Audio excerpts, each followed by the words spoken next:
여러분, 평생 사형수를 위해서 무료로 변론한 변호사가 있었어요. 그 변호사 이름이 바로 유대인 변호사 사무엘 라이보비치입니다. 그로 인해서 사형수들은 무기징역에서 무기징역으로 감형을 받거나 또는 사형수들이 무기징역 정도가 아니라 더 많이 이렇게 감형을 받는 그 일이 일어났어요. 그 수가 사형수가 78명이나 사형에서 벗어난 겁니다. 그런데 그가 이런 말을 한 적이 있어요. 무슨 말을 했냐면, 제가 평생 무료 변론을 했다. 그 무료 변론을 통해서 78명을 사형에서 살려냈다. 그러나 그 누구에게도 듣지 못한 말이 있다. 그것이 뭐냐면 두 단어인데 바로 땡큐라는 거예요. 땡큐라는 말을 자기는 들어본 적이 없다는 거예요. 참 우리는 감사를 잘 못한다는 거죠. 여러분, 오늘 우리는 추수감사주일로 예배를 드리고 있습니다. 말씀 제목이 뭡니까? 절대감사로 인생을 행복하게 하라가 아니라 형통하게 하라입니다. 형통하게 하라. 성도 여러분, 우리는 지금 말세를 살아간다고 합니다. 세상의 끝을 살아가고 있죠. 근데 여러분, 말세가 되면 될수록 나타나는 특징이 있는데 그것이 무엇이냐면 바로 감사를 하지 않는다는 거예요. 하나님은 이 말세의 땅에 사는 성도들에게 하시고 싶은 말씀이 있다는 거예요. 데살로니가전서 5장 1절부터 3절, 6절, 오늘 우리 읽은 본문 말씀과 연결되는 거예요. 자, 읽어볼까요? 시작. 형제들아, 때와 시기에 관여하는 너희에게 쓸 것이 없음은 주의 날이 밤에 도둑같이 이를 줄을 너희 자신이 자세히 알기 때문이라. 그들이 평안하다 안전하다 할 그때에 임신한 여자에게 해산의 고통이 이른과 같이 멸망이 갑자기 그들에게 이르리니 결코 피하지 못하리라. 6절. 그러므로 우리는 다른 이들과 같이 뭐 하지 말라고요? 자지 말아라. 그리고 왜? 오직 깨어 정신을 차릴지라. 여러분, 여기서 뭐예요? 말세가 올수록 사람들은 잠을 잔다는 거예요. 이것은 그냥 자는 잠이 아니라 무엇을 의미하는 거냐면 아무 생각 없이 본능대로, 그리고 본성대로, 재성대로 산다는 말이에요. 하지만 세상의 끝, 그래서 사람들은 말합니다. 뭐라고 얘기하냐면 아직 멀었다. 종말의 때는 아직 멀었다. 오늘은 아니다. 오늘은 안 올 거다. 나와는 상관이 없다. 이렇게 말한다는 것입니다. 하지만 세상의 끝은 언제 올 줄 모르는 것입니다. 오늘 말씀에 뭐라고 나옵니까? 해산하는 여자가 배에 고통이 오는 것이 갑자기 오는 것처럼 우리 주님께서는 갑자기 오실 것이라고 말하는 것입니다. 그래서 뭐라고 얘기합니까? 그래서 깨어 있어야 한다. 정신 차리고 있어야 한다. 이렇게 말하고 있는 겁니다. 여러분, 우리는 이 깨어 있는다는 말이 무슨 의미냐면 자지 말고 깨어 있으라는 말은 본능대로 살지 말고, 재성대로 살지 말고, 편한 대로 살지 말고 정신 차려서 깨어 있어서 살아라는 겁니다. 그 내용이 쭉 흘러가서 16, 17, 18절이 바로 깨어 있다는 모습이에요. 그러면 정강 목사의 평생 감사에 이 잠을 잔다는 것을 뭐라고 설명하는지를 보자고요. 자, 읽어볼까요? 시작. 죄의 본성은 부정적 왜곡이다. 마음속으로 들어오는 감정이나 생각을 즐겁게 받아들이지 않는다. 불쾌하게 받아들인다. 이것이 죄성이다. 그러니까요, 여러분, 잠을 자는 게 뭐냐면 재성대로 사는 거예요. 본능대로 사는 거예요. 편한 대로 사는 거예요. 그럼 우리의 본능은 뭔데요? 재성이에요. 그게 뭔데요? 매사가 부정적이라는 거예요. 그래서 예전에 여러분 스머프 본 적 있잖아요. 그 스머프 중에서 똘똘이 스머프, 게으른 스머프, 전 예전에 똘똘이 스머프라는 얘기를 많이 들었습니다. 안경 써서. 자, 그건 그거고요. 거기에 보면 나타나는 스머프가 하나 있어요. 투덜이 스머프. 이 투덜이 스머프는 마치 본능대로 살아가고 재성대로 살아가는 성도들의 사람들의 모습과 똑같아요.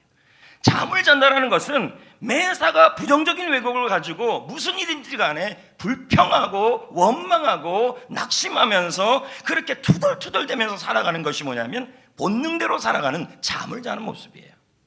근데 주님은 뭐라 그래요? 본능대로 살지 마라, 죄성대로 살지 마라, 편한 대로 살지 마라, 어떻게 살아라, 정신을 차려라, 깨어있어라 라고 얘기하는 거예요. 그럼 여기서 질문이 생기는 거죠. 뭐 어떤 것이 깨어있는 것이고 어떤 것이 정신 차리고 있는 거냐는 거예요. 골로서 4장 2절을 볼까요? 기도하고 계속하고 기도에 감사함으로 깨어 있으라. 공동 번역은 번역해요. 항상 깨어 있으면서도 감사하는 마음으로 꾸준히 기도하십시오. 그럼 뭐가 깨어 있는 거예요? 뭐가 정신 차리는 거예요? 감사하는 거예요. 우리가 감사할 때 정신 차리는 것이고, 감사할 때 깨어나는 것이고, 감사할 때 잠을 자지 않는다는 말이에요. 마음이 본능대로, 본성대로, 죄성대로 살지 않고 바로 깨어있고 정신 차리고 살아가는 삶이 뭐냐면 바로 감사라는 거예요. 여러분, 감사는 본능을 이기는 겁니다. 감사는 죄성을 깨우게 만드는 것이 감사예요. 그러면 여러분, 구체적으로 감사함으로 깨어있는 게 뭘까요? 우리가 아까 데살로니가전서 5장 1절부터 3절 말씀을 나눴어요. 말세가 되면 잠을 자는 일이 나고 도둑같이 우리 주님이 오시는데, 그렇기 위해서 너희들 잠을 자지 말고 깨어있어라. 그런데 어떻게 깨어있으라 한 것이 뭐냐면 데살로니가전서 5장 16절, 17절, 18절이라는 거죠. 자, 다 같이 한번 읽어볼까요? 시작. 항상 기뻐하라, 쉬지 말고 기도하라, 범사에 감사하라. 이것이 그리스도 예수 안에서 너희를 향하신 하나님의 뜻이니라. 그러니까 이 문맥을 통해 본다면 자지 말고 정신을 차리고 깨어 있으라는 말이 이거예요. 항상 기뻐하라, 쉬지 말고 기도하라, 범사에 감사하라. 이것이 뭐라는 거예요? 바로 잠을 자지 않고 본능대로 죄성을 깨우고 오히려 하나님 앞에서 깨어있는 삶으로 주님을 만날 수 있는 준비가 바로 이 감사하는 삶이라는 거예요. 그러면 여러분, 이걸 이렇게도 해석할 수 있어요. 문맥을 통해 본다면 항상 감사하라, 쉬지 말고 감사하라, 범사에 감사하라. 이는 하나님의 뜻이라. 아니 목사님, 어떻게 그럴 수 있어요? 항상 기뻐하라, 쉬지 말고 기도하라지 어떻게 항상 감사하라, 범사에 감사하라, 쉬지 말고 감사하라가 될 수 있어요? 이게 왜 가능하냐면 학자들이 말하기를 범사에 감사할 때 항상 기뻐할 수 있고 범사에 감사할 때 쉬지 말고 기도할 수 있기 때문이에요. 그래서 여러분, 하나님은 우리가 깨어있도록 하기 위해서 뭐 하기를 원하냐면 감사하기를 원하는데, 이 감사를 뭐라고 표현하냐면 절대 감사라고 표현해요. 자, 오늘 말씀 제목이 뭐였어요? 절대 감사로 인생을 행복하게 만들라. 그럼 이 절대 감사는 뭐예요? 이거예요. 항상 감사하라, 쉬지 말고 감사하라, 범사에 감사하라. 이게 절대 감사예요. 신재용 목사님의 책에 보면 이런 글이 나와요. 감사는 무엇인가를 받았을 때만 할 수 있다.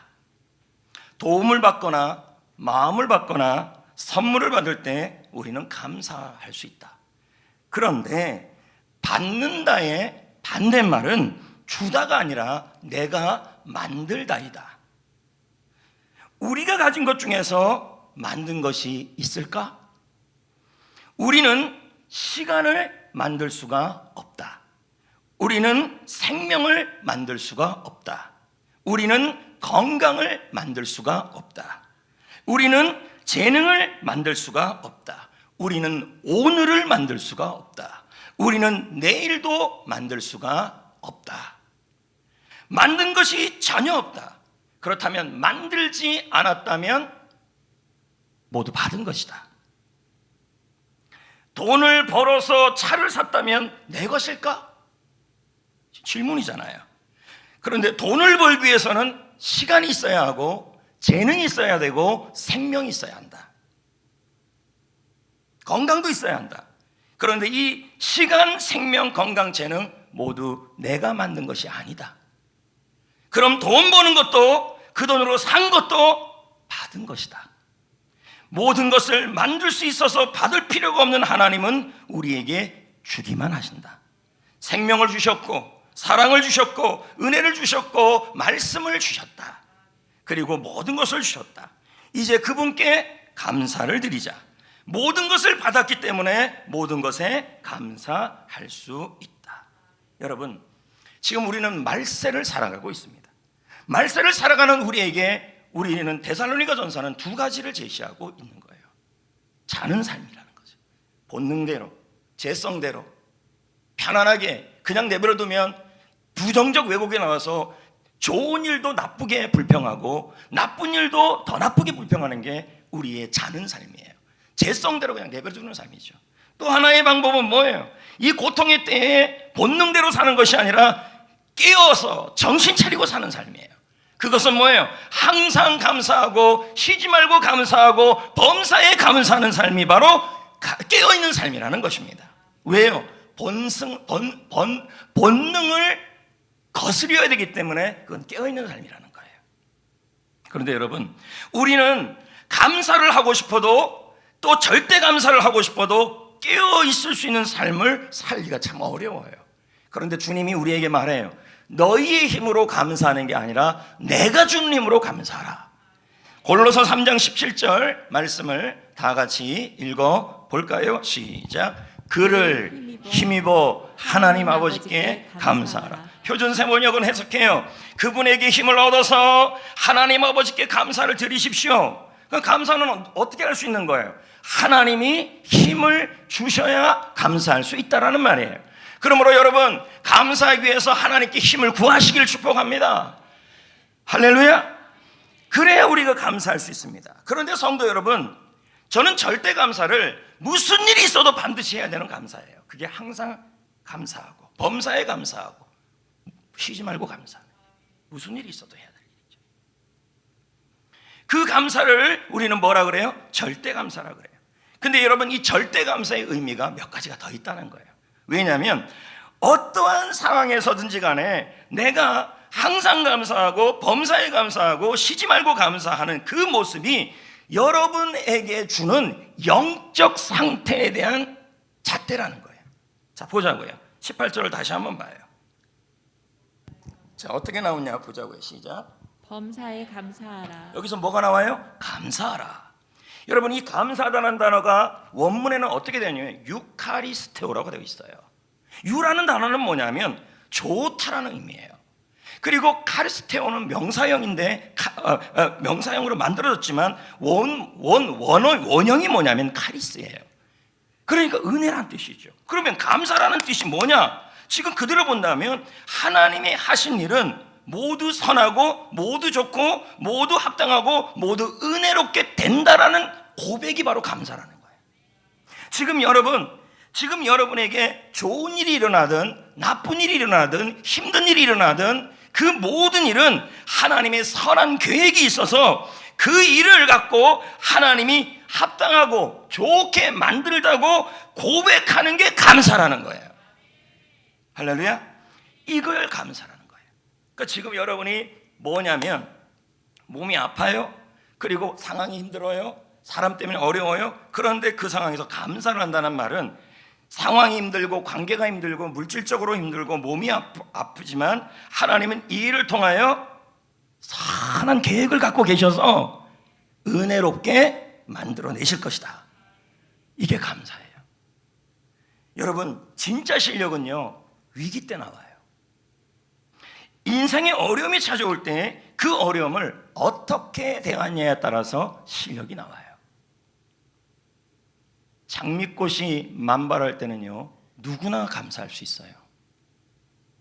오늘 여기 들어와 보니까 과일들이 있으니까 이 안에 그냥 과일 냄새가 아주 꽉 차. 옛날에는 사람 냄새만 났는데 과일 냄새가 꽉 차요.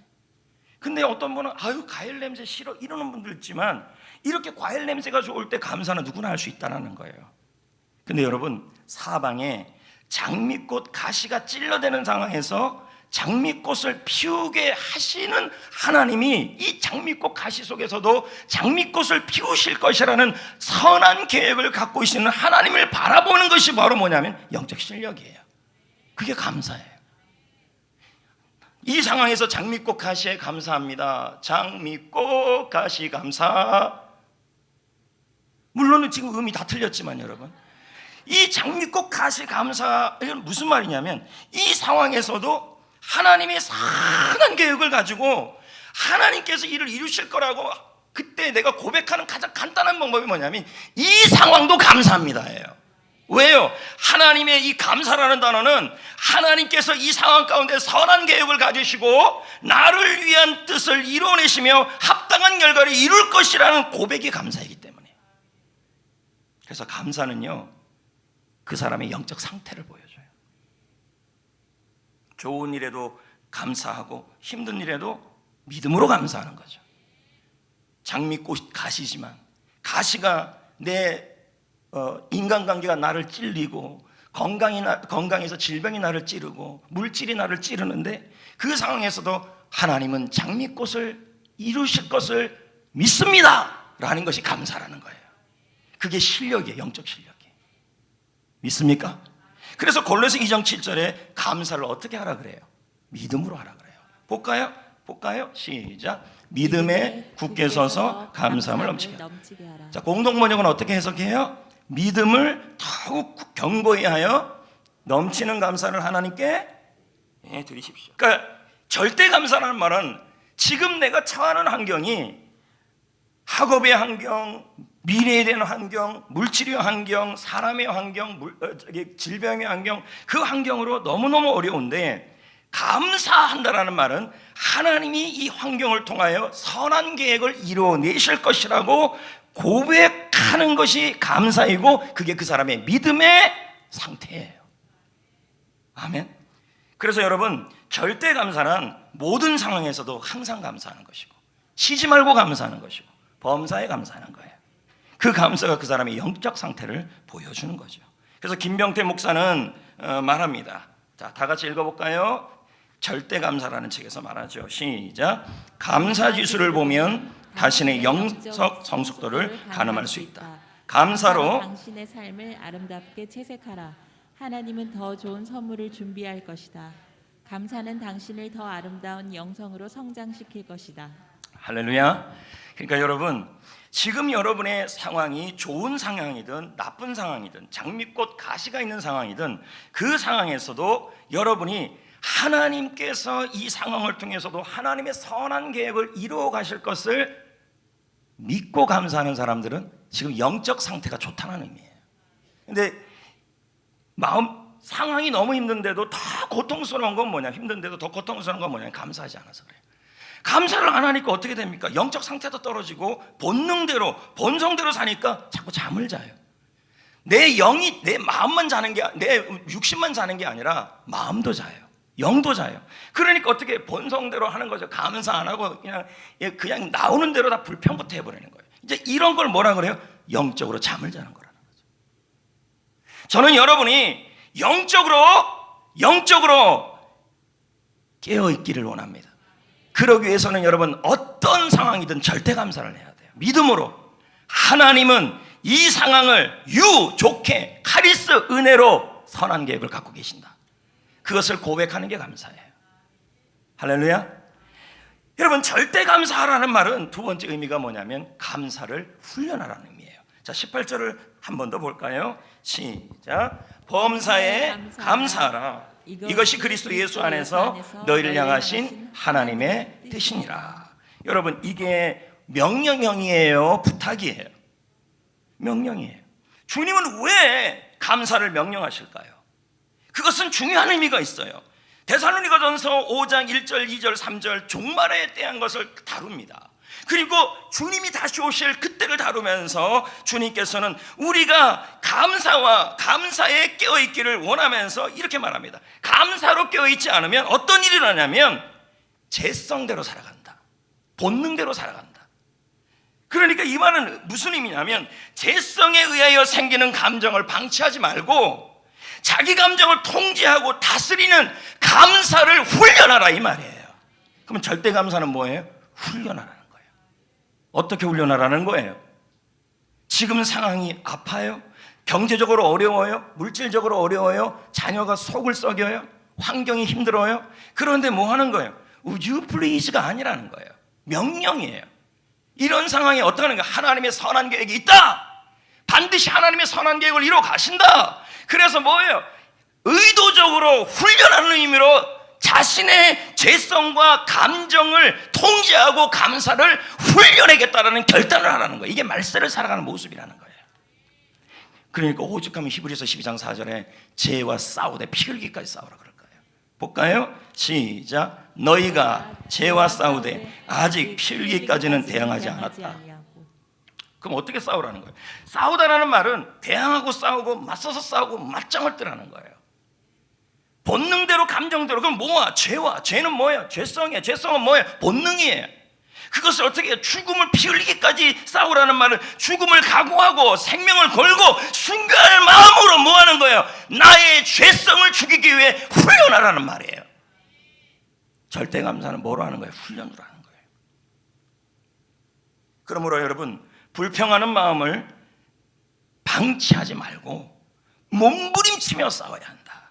본성을 통제해야 한다. 그래서 뭐예요? 그러기 위해서 감사가 본능이 되고 감사가 본성이 되게 하기 위해서 감사를 훈련하라는 말이에요. 피 흘기까지 생명을 다하여 반드시 우리가 붙잡고 주님 나라 가기 위해서 붙잡아야 될 것은 감사 훈련이라는 거죠.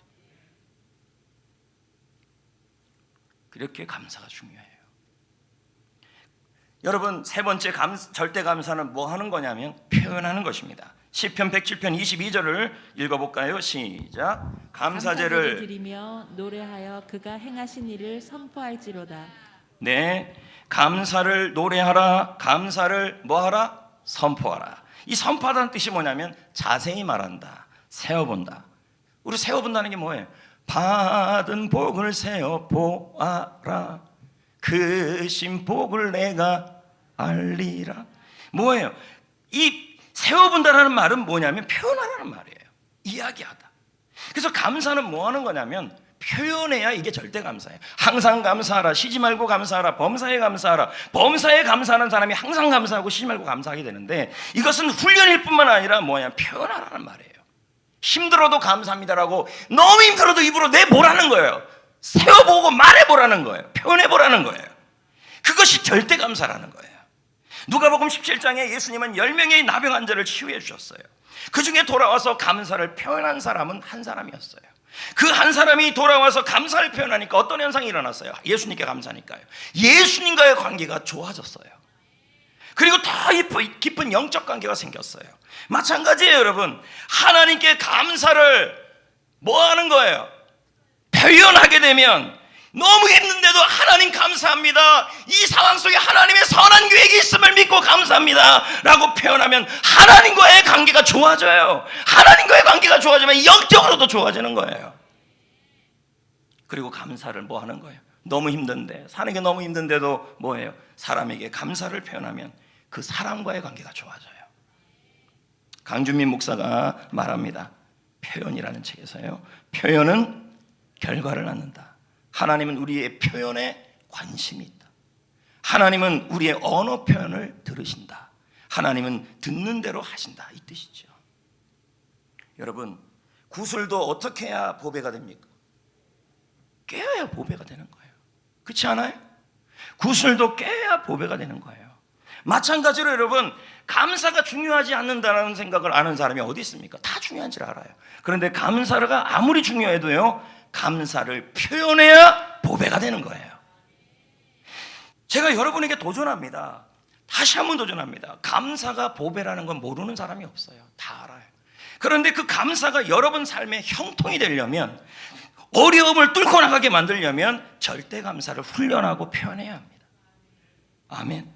이제 말씀을 맺으려고 합니다. 성도 여러분, 마지막 때가 올수록 감사하지 않으려고 합니다. 왜냐하면 우리의 본성은 불평이기 때문이에요.